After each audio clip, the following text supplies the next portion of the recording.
Please find a nice, comfortable seat, ensuring that the back is straight. Feel a gentle pull at the crown of the head towards the ceiling. And join your hands together in prayer pose, with the thumbs touching the sternum.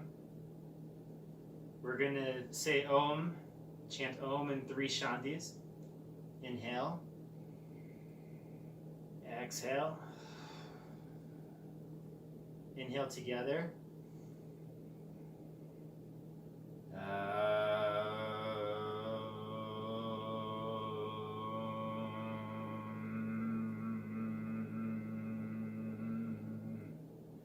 Shanti, Shanti, Shanti.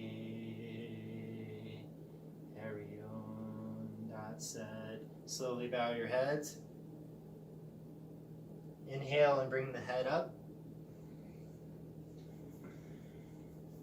Today's video is a tutorial on one of my favorite asanas, Virabhadrasana, or Warrior 2.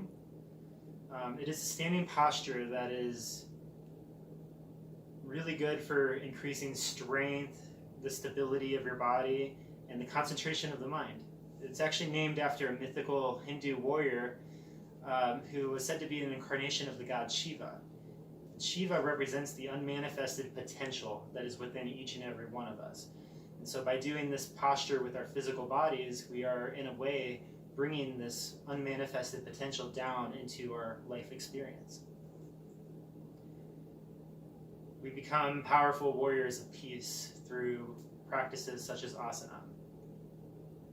The benefits of this posture is it is a powerful hip opener. It stretches the legs, it stretches the groin, opens up the chest.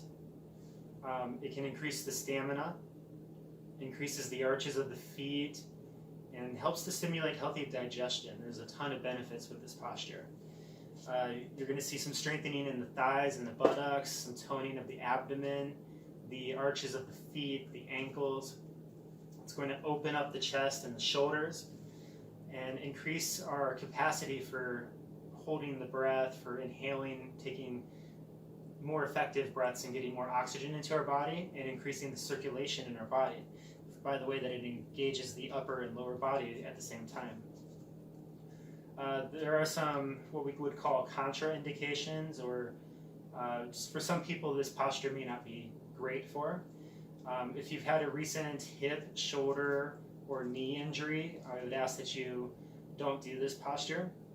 If you have a neck injury, I would ask that you, instead of turning your head in the posture, and I'll explain that in a minute, keeping the head straight so as not to strain the neck or put any tension on it. So with that, while we come to standing, we'll find Tadasana.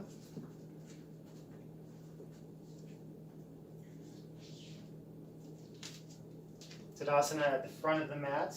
I'll come over here so that you can see me more clearly.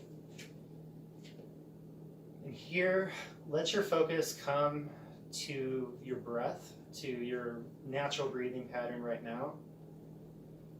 Just noticing the sensations of the air coming in and out, in through the nose and out through the nose.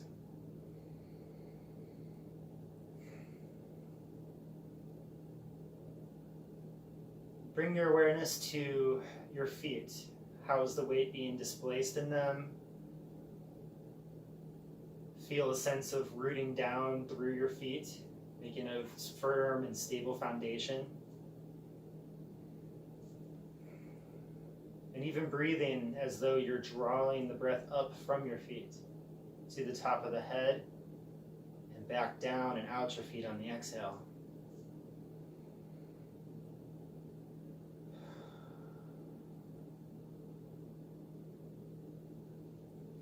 So to enter this posture, we'll be at the front of the mat, and we're going to step our left leg back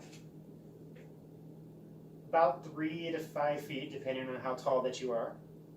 And you're going to turn the back foot 90 degrees so that it is facing parallel with the back of your mat.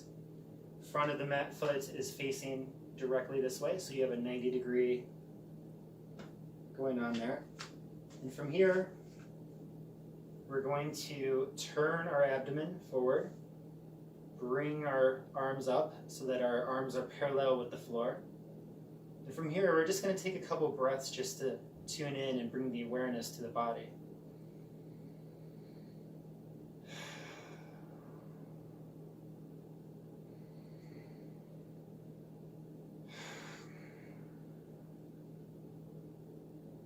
Gently bring in the navel a little bit towards the spine.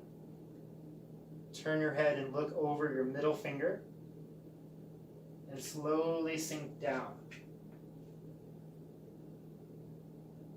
When you're here, pay attention to the alignment of your knee. If it's collapsing inward, pull it back out. Maybe even lift up the big toe a little bit if that is difficult for you. Make sure that the knee is not going beyond the ankle, like that. That puts a lot of strain on the knee. And make sure that it's not going outwards too. Back leg is straight. The weight in the back leg is coming through the outer edge, the pinky toe edge of the foot. And imagine rooting through the earth there, rooting through the earth in this foot. Looking forward, abdomen is drawn in towards the spine. And we're going to stay here for 5 breaths. Just breathing at your own pace.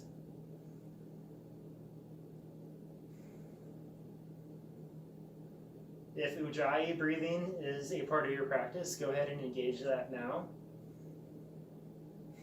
And the breath can tell us a lot about how our bodies are doing in a posture like this. If the breathing becomes difficult, becomes ragged, becomes short, these are indications that we're getting tired. And if you're tired at any point, you can always go into child's pose, take a resting posture, and breathe until you feel ready to continue. Inhale and come up. Face to the front. Bring the right foot toes facing forward. Turn the left foot toes pointing outward. So now we're getting ready to do it on the other side. Look over, the gaze is on the middle finger. Shoulders are parallel to the floor. Abdomen is still facing forward even though the head is turned. And we're going to inhale, exhale, and sink into by bending the knee. If you're finding any tightness in your hips, a couple things we could do to modify this posture. You could come up a little bit. Go to where your comfort level is. You can decrease the width of your feet. If you're finding that you're looking for more of a stretch, you can increase the width of your feet and come down, ensuring that the knee is over top of the ankle, not forward, not inside, not outside. This is like a Zen archer spotting a bullseye. You know, the legends say that they hold a bow for years before they ever release a single arrow. They just practice just holding the bow. Continue to notice your breath in this posture. When you're in this posture, the distractions disappear, the focus, the single pointed focus on the tip of the middle finger allows your awareness to come inward, to become single pointed. Distraction disappears. Go ahead and inhale and come up. Come back to Tadasana. Slowly step the feet together to the front of your mat. Arms down at the sides. Warrior Two is a pose that lets us find a calm and steady strength, a strength that originates from our heart, the heart of a warrior of peace. And this is part of the philosophy of the yogic lifestyle, the yogic path. Finding that peace in our lives, finding the ultimate realization of reality and liberation from suffering.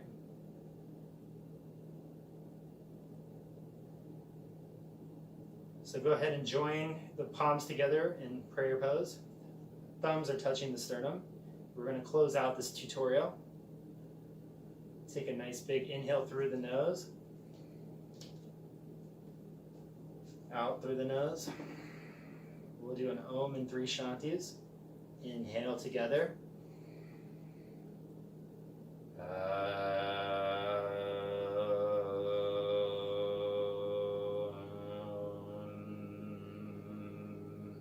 Shanti, Shanti, Shanti. Hari Om. That's it. Slowly bow the head. Inhale, bring the head up. Thank you so much for joining today. Namaste.